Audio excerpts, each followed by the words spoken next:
আমার জীবনের turning point, এটা আমি কখনোই অস্বীকার করতে পারবো না, এমনটাই বললেন ঢালিউড কিং শাকিব খান। হ্যাঁ, অফকোর্স। অনেক সময় নিজের সাথে যখন বসি অনেক কিছু মনে করি, তখন খুব খারাপ লাগে, খুব ডাউন হয়ে যায়, যেটা তো হওয়ার ছিল না, এটা এমন কেন। ইতিহাসে যদি কেউ জিজ্ঞেস করে সবচেয়ে আলোচিত, সবচেয়ে বিতর্কিত, আবার সবচেয়ে ভালোবাসার জুটি কোনটি ছিল, তাহলে একটাই নাম আসবে, শাকিব খান ও অপু বিশ্বাস। আজকে আমরা জানাবো সেই গল্প যেখানে শাকিব খান নিজেই বলেছেন অপু আমার জীবনের টার্নিং পয়েন্ট।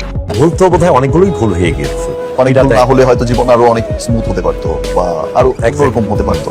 এটা আমি কখনোই অস্বীকার করতে পারবো না, কিন্তু প্রশ্ন হলো কেন অপু তার টার্নিং পয়েন্ট, কিভাবে এই দুই তারকা জীবনে একসাথে জড়িয়ে গেল, আর কেনই বা শেষ পর্যন্ত তারা আলাদা হয়ে গেল। চলুন জানি পুরো গল্পটা।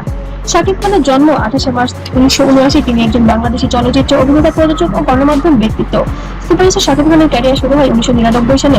তবে চলচ্চিত্রে তার যাত্রা এতটা সহজ ছিল না। প্রয়াত বিখ্যাত পরিচালক চাষী ইসলাম তাকে প্রথম সুযোগ দেন। ক্যারিয়ারের শুরুতে তিনি অনেক কষ্ট করেছিলেন, অনেক প্রত্যাখ্যান সহ্য করেছেন। 2000 সালে দশকের গোড়ার দিকে এসে শাকিব ক্যারিয়ার শুরু হয় যখন তিনি মাঝে মাঝে মনের মাঝে তুমি, শিকারী এবং আমার জান আমার প্রাণ এর মধ্যে বেশ কয়েকটি সফল চলচ্চিত্রে অভিনয় করেছিলেন। কিন্তু আসল মোড় ঘুরল 2006 সাল এবং 8 সালের দিকে।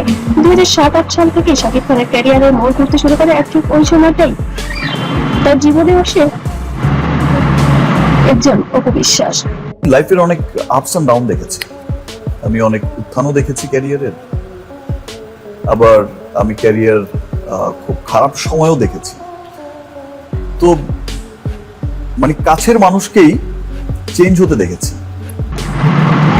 অবন্তী বিশ্বাস মঞ্চ নাম অপু বিশ্বাস। জন্ম 11 অক্টোবর 1989। তিনি 2005 সালে আমজাদ হোসেন পরিচালিত কাল সকালে চলচ্চিত্রে অভিনয়ের মাধ্যমে চলচ্চিত্র শিল্পে পদার্পণ করেন। তিনি 2006 সালে এফআই মালিক পরিচালিত কোটি টাকার কাবিন চলচ্চিত্রের প্রধান নায়িকা হিসেবে শাকিব খানের বিপরীতে অভিনয় করেন।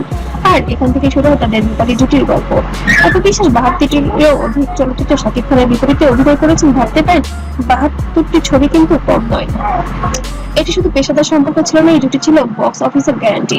কিন্তু ক্যামেরার সামনের অভিনয়ের বাইরে দুজনের মধ্যে তৈরি ছিল অন্য এক সম্পর্ক। শাকিব খানের জীবনের সবচেয়ে নাটকীয় অধ্যায়টি জড়িত অপু বিশ্বাসকে ঘিরে। দীর্ঘ সময় ধরে তাদের প্রেমের গুঞ্জন থাকলেও দুজনেই তা অস্বীকার করেছিলেন। চারটি ছবি শুটিং এর সময় তাদের মধ্যে ভালোবাসার সম্পর্ক আরো গাঢ় হয়ে উঠেছে। যখন আমরা বুঝে যাই যে এটা আমার ভুল, নিশ্চয়ই মানুষ জেনে শুনে তখন আর ভুলে যাওয়াতে চায় জীবনের। এরপর আসে সেই ঐতিহাসিক মুহূর্ত। 2008 সালের 18 এপ্রিল গোপনে বিয়ে করেন শাকিব খান অপু বিশ্বাস। অপু মুচকি হেসে বলেন, গোপনে বিয়ে করেছিলাম তো খুবই ছিমছাম ভাবে বিয়ে হয়েছিল। আমাদের গহনার চাকচিক্য নয়, ভালোবাসাটাই ছিল মূল।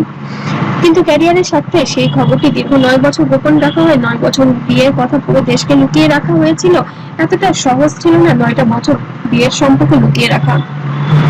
এখন আসি মূল প্রশ্নে, কেন শাকিব খান বলেছেন তার জীবনে টার্নিং পয়েন্ট ছিল অপু বিশ্বাস।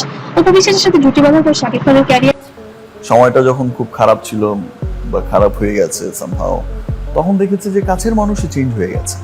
চেহারাটা আর কেমন চেনা লাগে না, অচেনা অচেনা চেহারা, বা এই মানুষটার এই বিহেভ বা এরকম আমি কখনো দেখিনি। আশাই করেন আকাশ ছুঁয়েছে। প্রিয়তমা রাজকুমার, বরবাদ, তুফান, তাণ্ডব এই সিনেমাগুলো তার ক্যারিয়ার বদলে দিয়েছে। আর এই জুটির রসায়ন ছিল অতুলনীয়। রূপালী পর্দায় একসময় সবচেয়ে আলোচিত জুটির নাম ছিল শাকিব খান এবং অপু বিশ্বাস। 2016 সালে তাদের কোল জোরে আলো করে আসে পুত্র সন্তান আব্দুল খান জয়, যে একজন পুরুষের জীবনের সবচেয়ে বড় টার্নিং পয়েন্ট। শাকিব খান নিজেই একাধিকবার স্বীকার করেছেন অপু বিশ্বাস তার জীবনের সেই মানুষ, তিনি তাকে পরিবর্তন করেছেন, তার ক্যারিয়ারকে নতুন উচ্চতায় নিয়ে গেছেন। এটা তিনি কখনোই অস্বীকার করতে পারবেন না। তো বন্ধুরা, আজকের ভিডিওটি কেমন লেগেছে অবশ্যই কমেন্ট করে জানাতে ভুলবেন না। আর শাকিব অপুর ভাইরাল আপডেট পেতে অবশ্যই চ্যানেলটিকে সাবস্ক্রাইব করে পাশে থাকবেন। আর নতুন ভাইরাল আপডেট পাওয়ার অপেক্ষায় থাকবেন। ভালো থাকবেন, সুস্থ থাকবেন। আল্লাহ হাফেজ।